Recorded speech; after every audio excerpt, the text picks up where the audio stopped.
Okay, so we have just a few slides to go. Speaking of Hurricane Katrina, right? This is just a few snapshots. And I think I already told you, I think we talked about the whole insurance adjuster sort of thing. Yeah. We talked about storm surge earlier, and actually the video we're going to watch, we'll talk about storm surge. We probably won't see the whole video, but it's available under YouTube. We'll see enough of it. Storm surge is strongest, they're going to say on the east side. I just kind of said on the right side. It's basically the same thing. So the things that will get you, storm surge is bad, right? But that's kind of just upon landfall when the eye is getting intersecting from the ocean to the land. But the spiral rain bands carry in heavy rain, and actually this was on the quiz up thing I was playing for meteorology, that little stupid game I play on the iPad. But anyway, what kills most people in a hurricane is the flooding, the inland flooding. So as far as monitoring the hurricanes, I hate to sound like a broken record, but the video we're going to watch in just a minute does a good job at kind of talking about this. We already talked about these kind of opposites of weather balloons, these drop wind sounds, okay? And basically these brave people fly into, these reconnaissance aircraft fly into the hurricanes, and they drop these cool things, and it gives lots of good information. We talked about Doppler radar. Remember we talked about looking for rotation in storm clouds. So actually that is a possibility. Those are on land. You figure it's having to you can only see that when the hurricane's getting kind of close. There is this vortex objective radar tracking and circulation, and actually it uses one of the things we're going to talk about Monday is when we come up with weather forecasts, basically they've used computers and they've stuck models in those computers or programs in those computers to kind of crunch out a forecast. And so actually they're doing a similar thing here with hurricanes.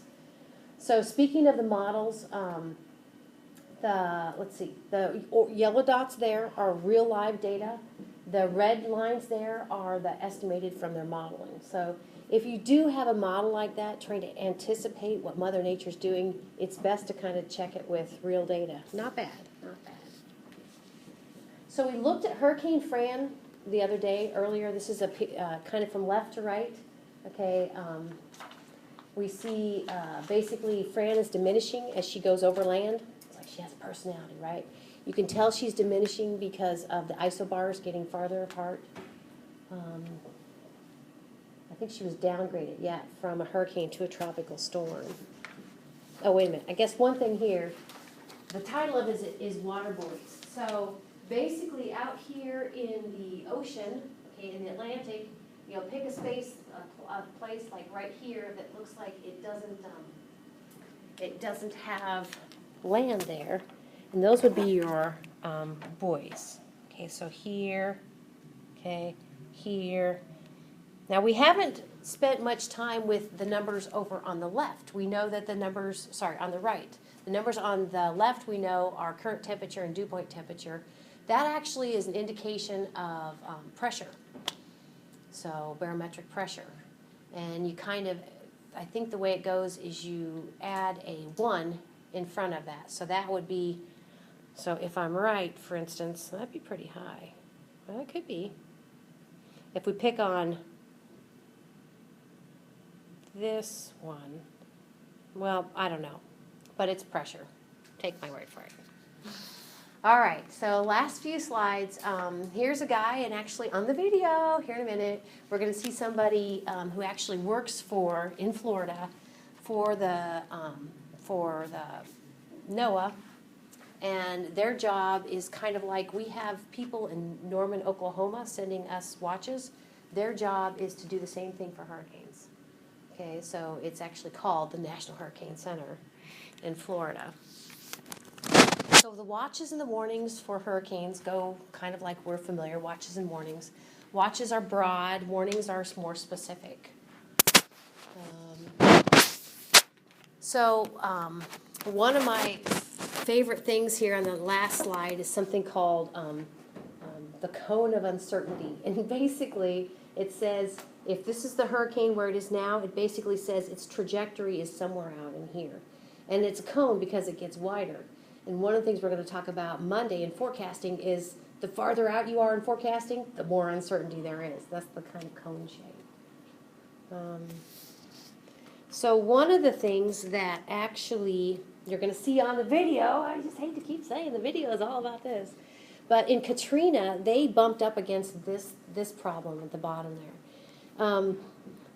If you're too conservative about telling people that this hurricane is going to be awful, if you're conservative meaning, okay, you could lose a lot of lives. But if you're too overly cautious, you're like, dude, leave, let's leave, and nothing comes of it, then the public begins to think, well, it's like the boy who cried wolf, So it's a hard thing. So here's the cone of uncertainty.